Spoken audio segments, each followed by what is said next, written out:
आज की इस पत्रकार वार्ता में प्रमुख रूप से हमारा एक स्पेसिफिक एक विषय है जिस पर हम बात करने के लिए आपके समक्ष यहाँ हैं। हिमाचल प्रदेश में बहुत लंबे समय से एक परंपरा रही है कि जब बजट सत्र होता है तो बजट सत्र से पहले जो चुने हुए प्रतिनिधि हैं यानी विधायक हैं, वो अपने क्षेत्र से संबंधित विकास कार्य से जुड़े हुए विषयों पर अपनी बात कर सकें और बात करने के साथ साथ में कि मेरी इस बार मेरे विधानसभा क्षेत्र में प्राथमिकताएं क्या हैं, पीडब्ल्यूडी में कौन सी सड़कें बननी चाहिए, पीडब्ल्यूडी में हमको कौन सा पुल बनना चाहिए, कौन सा भवन बनना चाहिए, आईपीएच में कौन सी स्कीम्स बननी चाहिए। क्योंकि जनप्रतिनिधि होने के नाते एक चुने हुए विधायक के पास जमीनी जानकारी होती है और उस जानकारी के आधार पर लोगों के साथ में जनप्रतिनिधि वहां पर जो और होते हैं, जो पंचायती राज संस्थाओं के चुने हुए प्रतिनिधि होते हैं, उनके माध्यम से जो सुझाव आते हैं कि हमारे इस इलाके के लिए इस योजना के माध्यम से आप अपनी बात विधायक प्राथमिकता में कहते हुए बजट का प्रावधान करें।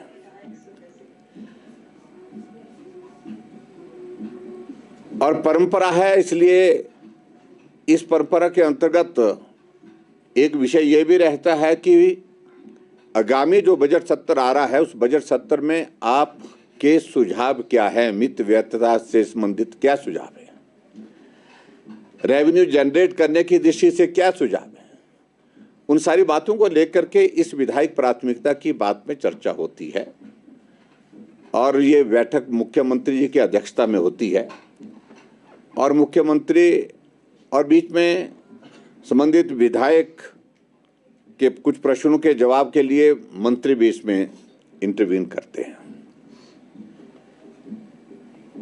पिछले 2 वर्षों से हिमाचल प्रदेश में कांग्रेस पार्टी की सरकार है और 2 वर्षों से जो हमारे चुने हुए विधायक ऑपोजिशन के विशेष तौर से जिनका मैं जिक्र करना चाहूंगा, परंपरा के हिसाब से उसका पालन करते हुए विधायक प्राथमिकता की बैठकों में जाते रहे।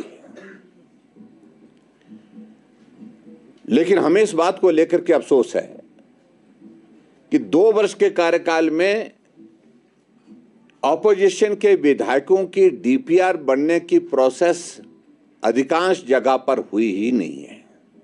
मैं अगर अपनी ही बात कहूं, बाकी अगर विधायक अपने अपने क्षेत्र की बात कहना चाहेंगे तो मैं कहूंगा कि वो भी कह सकते हैं कि 1-2 स्पेसिफिक इश्यूज को लेकर के जो हमने प्राथमिकता दी है, पीडब्ल्यूडी में दी है, आईपीएच में दी है, उसकी डीपीआर बनाने की प्रोसेस ही शुरू नहीं हुई है। और 2 वर्ष कार्यकाल कांग्रेस का पूरा हो चुका है, कांग्रेस की सरकार का पूरा हो चुका है। ये तीसरी विधायक प्राथमिकता की बैठक है। जब आपको डीपीआर ही नहीं बनानी है तो निश्चित रूप से उसके बाद फिर विधायकों के कहने पर काम कैसे होंगे। और उससे आगे बढ़कर के एक और चीज को लेकर के हिमाचल प्रदेश में एक नई परंपरा शुरू कर दी है कि डीपीआर जो बन करके तैयार हो भी गई है पिछली, उसमें भी लिस्ट बना करके मुख्यमंत्री के सामने प्रस्तुत की जा रही है कौन सी डीपीआर हमको नाबार्ड के सामने पेश करनी है, नाबार्ड को फॉरवर्ड करनी है।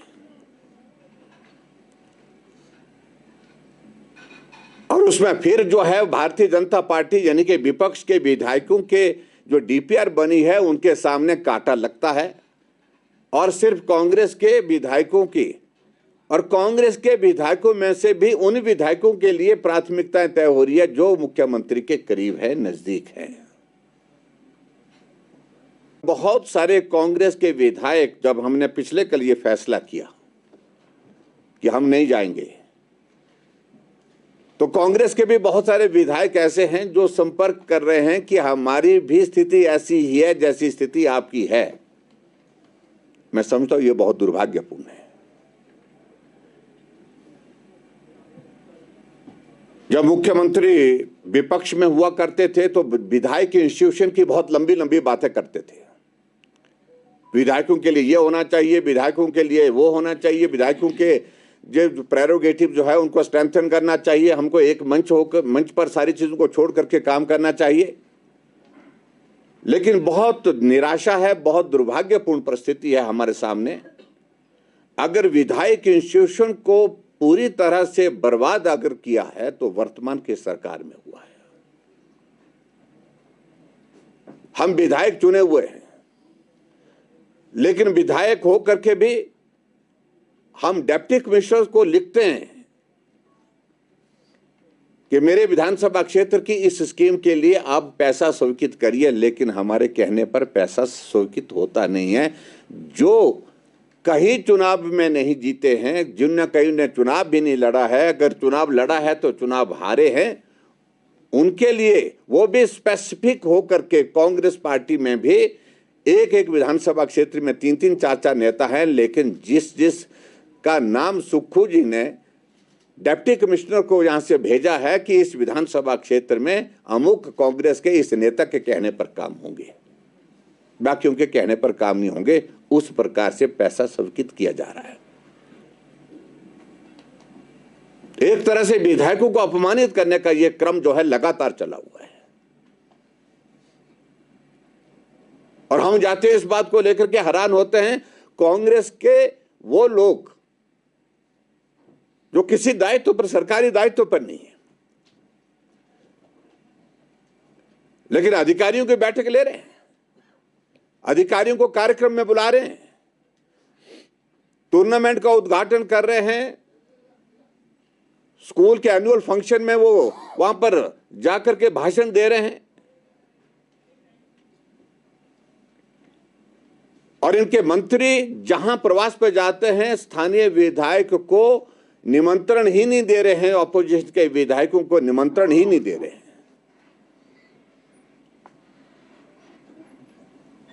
हम भी सरकार में 5 वर्ष रहे तो 5 वर्षों में हमने एक चीज को देखा, जहां मंत्री जाता था हमारे चुने हुए विधायकों को, वहां पर चाहे कांग्रेस पार्टी का है, उनको सूचना जाती थी, कार्ड जाता था, इनविटेशन जाता था प्रोग्राम का, उसके बाद उनको आने के लिए आग्रह भी करता था। कई जगह तो मंत्री और मैं व्यक्तिगत रूप से भी जहां जाता था वहां उनको बुलाने के लिए, निमंत्रण के लिए फोन करता था, लेकिन ये परंपरा ही समाप्त हो गई।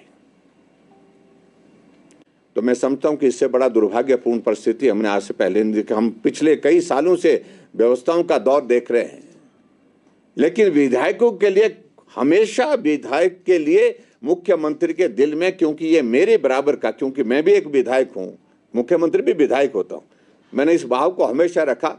उनके कहने पर जो किया जा सकता है, जो जनहित के जो मुद्दे होते थे, उन मुद्दों को समाधान करने की दृष्टि से हमेशा हमने काम करने की कोशिश की है। ऐसी परिस्थिति में मैंने अपने विधायक दल के सब साथियों के साथ बात की और चर्चा करने के बाद हमारे सभी विधायकों का एक मत से एक फैसला था, और ये फैसला ये था कि जितना अपमानित विधायक इस वर्तमान सरकार के कार्यकाल में हुआ है, चाहे वो विधानसभा क्षेत्र के अंतर्गत सरकारी कार्यक्रमों में उनकी अनदेखी करना, अगर कोई विधायक मंच पर चला भी जाता है, मुख्यमंत्री या मंत्री की उपस्थिति में उनको जलील किया जाता है। मंजार विधानसभा क्षेत्र में तांदी के गांव में आग लग गई, मुख्यमंत्री जी वहां गए, वहां के विधायक सुरेंद्र शौरी जी ने कहा कि मैं भी 2 शब्द बोलना चाहता हूं, लेकिन कांग्रेस का एक नेता था जिसका नाम भाषण देने के लिए वहां पर रख दिया गया था, लेकिन बाद में मुख्यमंत्री ने कहा कि कोई नहीं बोलेगा। विधायक को बोलने का मौका नहीं दिया। इतना बड़ा हादसा हुआ, उस हादसे में विधायक मुख्यमंत्री के सामने अपने क्षेत्र की बात को रखने के लिए वहां पर उपस्थित था, लेकिन उसके बावजूद उनको बोलने का मौका नहीं दिया गया। मैं समझता हूं यह दुर्भाग्यपूर्ण परिस्थिति है। मैं इसलिए इस बात का मैं जिक्र कर रहा हूं। मैं आदरणीय धूमल जी के सरकार के दौरान में मैंने एक नहीं अनेकों जगह मंच पर देखा, अगर विधायक सरकारी कार्यक्रम में आया तो सरकारी कार्यक्रम में वो बोलता था मंच से। मैं वीरभद्र सिंह जी को भी देखता था। मेरे विधानसभा क्षेत्र में वीरभद्र सिंह जी आए, मैं उनके स्वागत करने के लिए गया। स्वागत करने के बाद मैं अपने गाड़ी की तरफ मुड़ने लगा तो उन्होंने कहा आप कहाँ जा रहे हैं? मैंने कहा कि आपका कार्यक्रम जो रखा गया है उस कार्यक्रम में आपके यहाँ के स्थानीय लोगों ने कहा कि कांग्रेस का महासम्मेलन है, इसमें तो हम कैसे जाएंगे? बोलते कुछ नहीं, बोलता आप आइए गाड़ी में बैठिए। पकड़ करके गाड़ी में बिठाया और वहाँ पर कार्यक्रम में भी पहुँचाया और वहाँ पर भाषण देने के लिए भी बोला। सरकारी कार्यक्रम ही है। इसलिए मुझे लगता है कि विधायक कितनी बार अपमानित होगा, कहां कहां अपमानित होगा। मैं अपने विधानसभा क्षेत्र का उदाहरण देता हूं। मैंने हॉर्टिकल्चर और फॉरेस्ट्री का एक कॉलेज खोला अपने विधानसभा क्षेत्र में। 205 बीघा जमीन दी, सुप्रीम कोर्ट से फॉरेस्ट की क्लियरेंस लाई और उसके बाद 10 करोड़ रुपए दे करके मैंने उसके एक ब्लॉक का, एडमिनिस्ट्रेटिव ब्लॉक का शिलान्यास किया। टेंडर हुआ, टेंडर अवार्ड हो गया, लेकिन तब तक के लिए सरकार कांग्रेस की बन गई और कांग्रेस की सरकार बनने के बाद आदेश हुआ कि यह टेंडर जो है रोक दिया जाए। टेंडर रोक दिया गया। 2 साल बीत गए। हॉर्टिकल्चर मिनिस्टर को यहां से भेजा गया, तुम जाकर के इंस्पेक्शन करके आओ, वहां से रिपोर्ट उल्टी सीधी बना करके आओ। 4 बैच वहां पर कॉलेज में निकल चुके हैं, उसके बावजूद भी वहां पर काम शुरू नहीं किया। अभी हाल ही में कुछ दिन पहले जो 10 करोड़ रुपए बजट वहां पर दिया गया था, जो टेंडर के लिए, जो पीडब्ल्यू डिपार्टमेंट के पास जमा था, वो पैसा वापस ले लिया। मैंने बतौर मुख्यमंत्री उसका शिलान्यास किया हुआ है। ऐसे एक नहीं अनेकों उदाहरण। और उसी तरह से मेरे विधानसभा क्षेत्र के अंतर्गत एक थुनाग में एक पुल है जिसके लिए बजट प्रावधान किया, काम शिलान्यास एज मुख्यमंत्री किया मैंने। और बतौर मुख्यमंत्री शिलान्यास करने के बाद काम शुरू, टेंडर हुआ, टेंडर होने के बाद काम शुरू हुआ। काम शुरू होने के बाद एक अबैटमेंट बन करके जो तैयार हुई पड़ी है 2 साल पहले की, लेकिन जब से सरकार बनी दूसरे साइड की अबैटमेंट अभी तक जो है उस काम शुरू नहीं किया, उसका पैसा रोक दिया गया।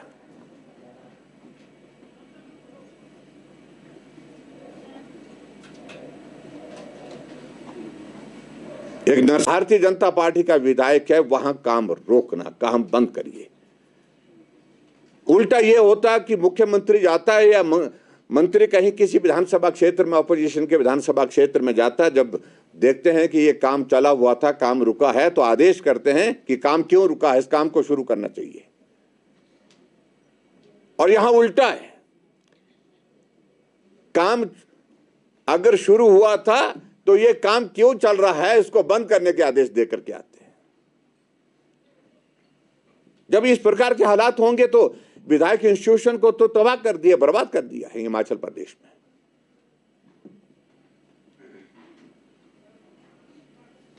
ये पहली बार हिमाचल प्रदेश में हम देख रहे हैं कि विधायकों के ऊपर मामले दर्ज किए गए हैं। 8-8 घंटे तक विधायकों को बिठा करके थाने में वहां पर जो है जलील किया जा रहा है।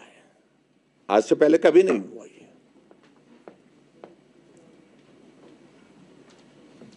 और उसके बाद हमसे पूछा जा रहा है कि विधायक प्राथमिकता की बैठकों में आना चाहिए। हमें मालूम, हम अपने दायित्व से अच्छी तरह से परिचित है, हमें इसे समझाने की कोशिश कोई ना करे।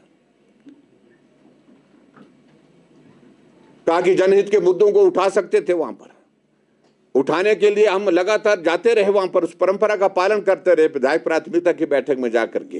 लेकिन उसके बावजूद हुआ जब कुछ नहीं, उल्टा जो बोला गया उसके विपरीत काम हुआ। एक स्वभाव बन गया मुख्यमंत्री जी का और इस वर्तमान सरकार का कि जो बोला जाता है उसके विपरीत काम करना।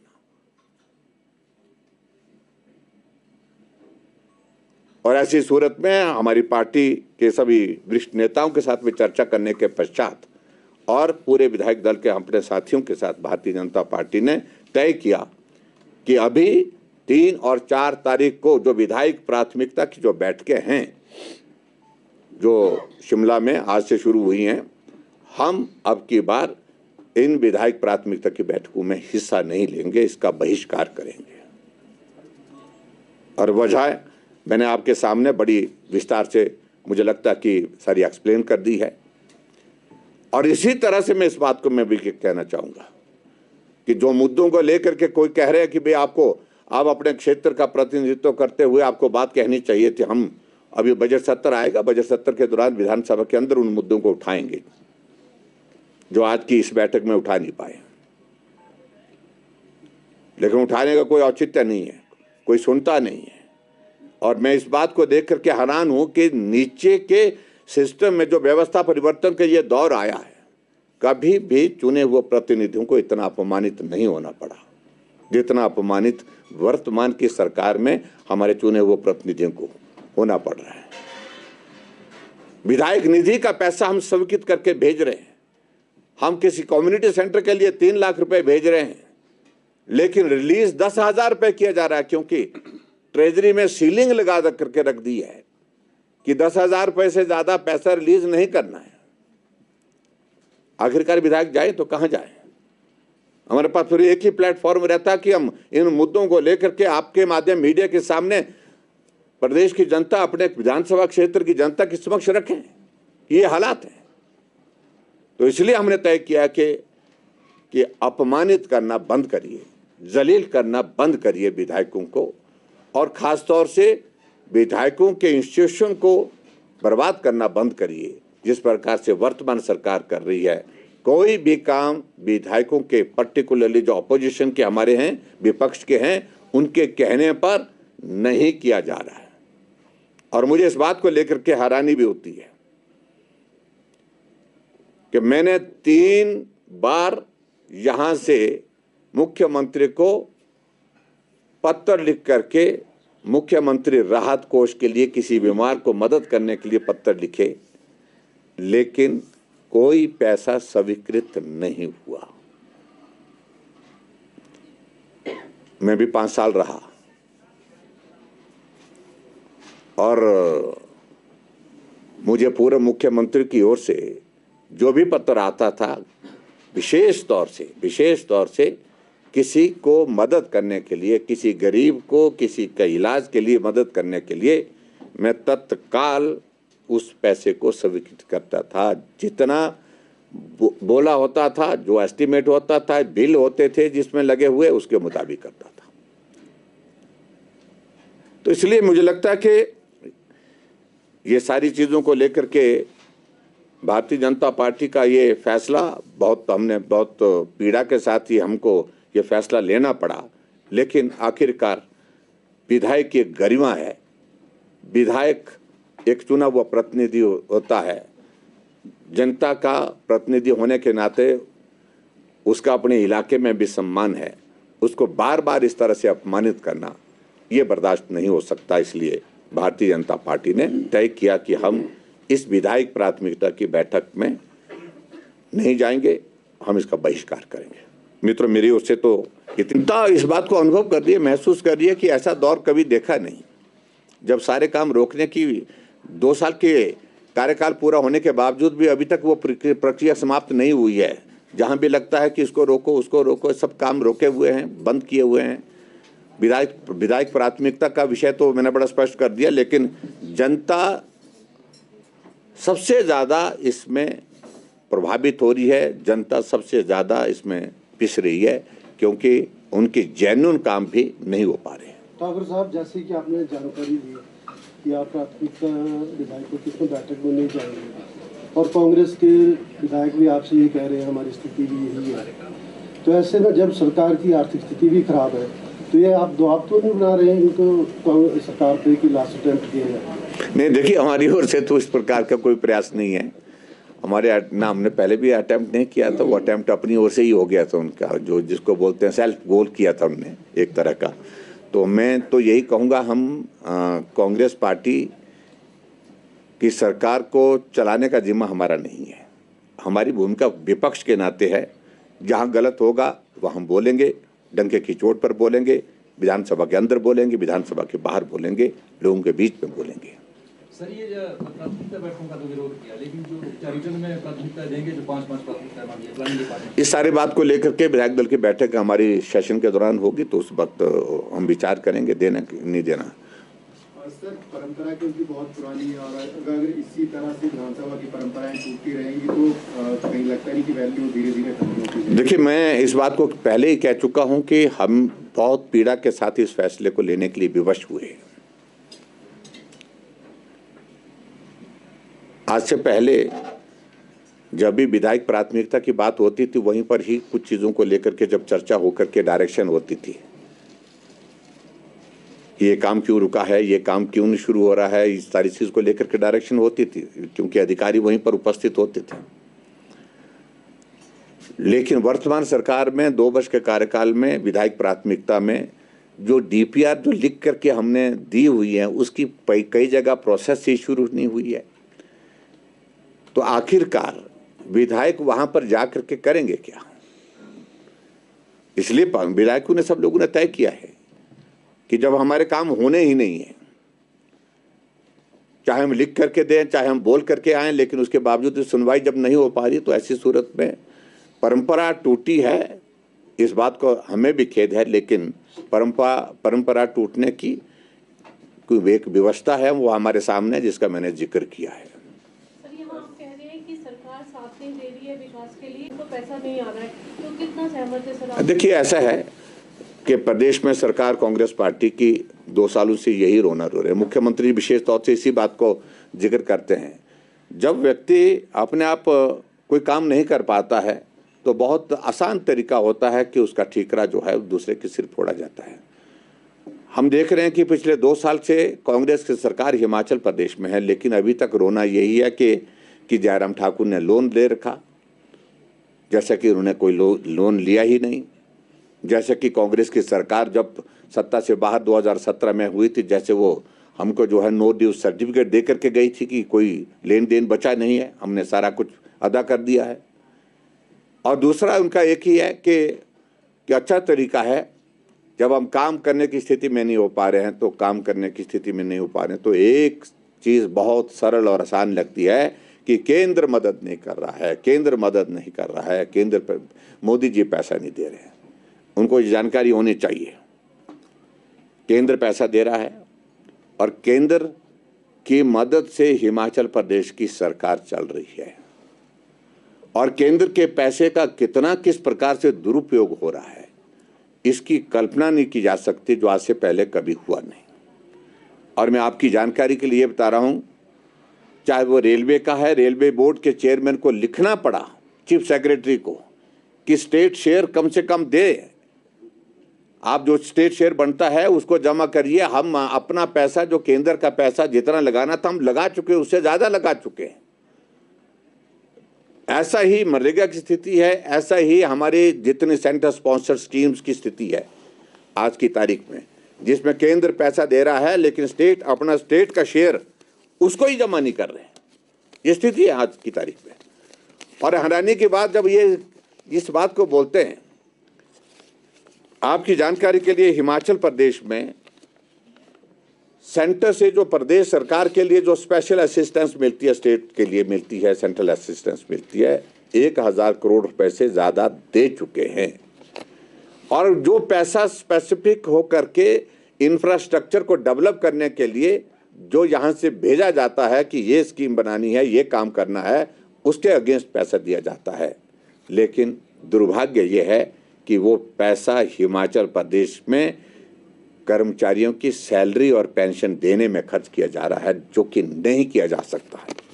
मेरी जानकारी के मुताबिक, मेरी सूचना के मुताबिक, अगर आपने पूछ ही लिया, 278 करोड़ रुपए हिमाचल प्रदेश में जो स्पेशल असिस्टेंस का जो है, इन्होंने जाकर के HRTC को दिया गया, डिपार्टमेंट को दिया गया, ट्रांसपोर्ट डिपार्टमेंट को दिया गया, और फिर ट्रांसपोर्ट डिपार्टमेंट ने इसको ट्रांसफ़र करके जो है IDB को दिया, जो इंफ्रास्ट्रक्चर डेवलपमेंट बोर्ड है उसको दिया गया।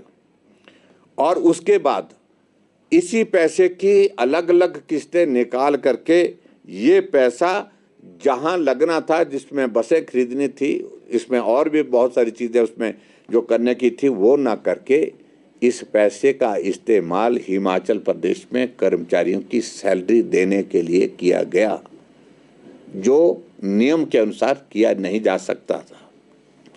पेंशन देने के लिए किया गया। और ये सारी चीज़ों को लेकर के मैं समझता हूँ कि एक जगह नहीं, आपकी जानकारी के लिए जो पैसा यहाँ पर अलग अलग मदों में केंद्र सरकार से आया है, उस पैसे को भी दाएं बाएं से रूट करके जो है डाइवर्ट करके कर्मचारियों की सैलरी और पेंशन देने में खर्च किया जा रहा है।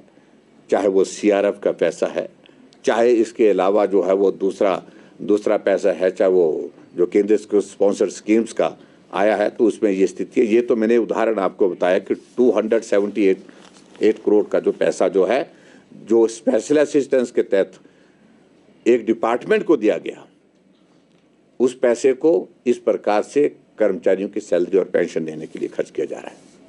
Thank you. आपने एक बात कही थी कि मुख्य और पेंशन में दिया जा रहा, आप ये कह रहे हैं तो सैलरी और पेंशन के लाले पड़े हैं अभी वर्तमान से? बिल्कुल लाले पड़े हैं, पूरी तरह से लाले पड़े हैं। और ये लाले आज से नहीं, अब पिछले 2 साल से पड़े हैं और आने वाले समय में और लाले पड़ने वाले हैं। Thank you, please, thank you very much, thank you. विकास के मुद्दे पर स्वाभाविक रूप से चर्चा होती है। हमने कहा कि नहीं, देखिए, हम इस बात को कह रहे हैं, मुझे लगता है कि इसकी लड़ाई हम प्रधानमंत्री जी के माध्यम से न लड़के हम स्वयं लड़ेंगे इस लड़ाई को।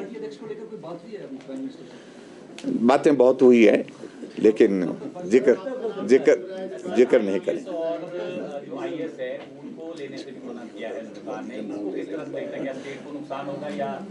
नहीं, देखो, मैं समझता हूँ कि इसमें कोई बड़ी वाहवाही वाला कोई काम इस प्रकार का नहीं है। हर बार जो हिमाचल प्रदेश को IAS के कितने लोग मिलते हैं, 2 मिलते हैं, 3 मिलते हैं, कुछ पीछे कुछ एक बैच में 4 तक भी आए। तो मुझे लगता है कि इस सारी चीज़ को लेकर के वो अनावश्यक रूप से एक माहौल खड़ा करने की कोशिश कर रहे हैं। लेकिन पहली बात तो, अगर आप पैसे की खर्च करने की बात होती है तो CPS आपने 2 साल तक चलाए रखे, कैबिनेट के दर्जे के साथ चलाए रखे, और उनकी कुर्सी के लिए जब चुनौती हाई कोर्ट में हुई तो करोड़ों रुपए आपने खर्च कर चुके हैं। वहाँ पर सुप्रीम कोर्ट में भी आपने एक दिन की 2 करोड़ रुपए की फीस दी है वकीलों की। अभी तक 10 करोड़ रुपए से ज़्यादा आप खर्च कर चुके हैं उनकी कुर्सी को बचाने के लिए, अभी तक भी। अभी आने वाले समय में फिर से अभी उस दिशा में प्रयत्न किए जा रहे हैं। क्या इसको फिजूल खर्ची नहीं बोलेंगे? क्या आपको लगता है कि आर्थिक संकट है प्रदेश के, मैं यहीं से शुरुआत करता, पहले ही तय करते कि CPS नहीं लगाते? हमने नहीं लगाए। कैबिनेट दर्जे के साथ बहुत सारे लोग लगे हैं, वो बदसूर लगे हुए हैं सारी चीज़ों को लेकर के। मैं सारी चीज़ों को लेकर के अब बार बार कहने नहीं चाह रहा हूँ, लेकिन आखिरकार कटौती करने के लिए, टैक्सेस लगाने के लिए जो ऐसी जगह तलाश की जा रही है जिसमें ना तो रेवेन्यू बहुत ज़्यादा आएगा और ना ही प्रदेश के विकास के लिए बहुत ज़्यादा जो है गुंजाइश निकल पाएगी। सर, आपने कहा कि कांग्रेस के विधायक नाराज है सरकार से, इधर सर धमाला जी भी नाराज चल रहे हैं और मंडल में कई लोग कई जगह जहाँ पर देखिए ऐसा है कि भारतीय जनता पार्टी एक अनुशासित पार्टी है और निश्चित रूप से मैं समझता हूं कि जो बात कहने का अधिकार है प्लेटफॉर्म पार्टी का है, वहां पर बात कहें, और ऐसे सार्वजनिक पर बात करने का स्वभाव कभी इस प्रकार से जो है वो पार्टी स्वीकार नहीं करती है। इसको बंद करना होगा पार्टी को निश्चित रूप से, और उनको पार्टी ने पूरा सम्मान दिया है। जब चुनाव लड़ करके वो नहीं जीत पाए थे तब भी उनको कैबिनेट के दर्जे के साथ सम्मान दिया गया है। थोड़ा उनको संयम करना चाहिए, और मैं इतना ही कहूँगा कि पार्टी के प्लेटफॉर्म पर जब भी बात कहनी है वो कहें, लेकिन सार्वजनिक मंच पर बात करने पर परहेज करना पड़ेगा। सर, जो सेंट्रल फंड की आपने बात की वो हिमाचल को मिल रहा है आप कह रहे हैं,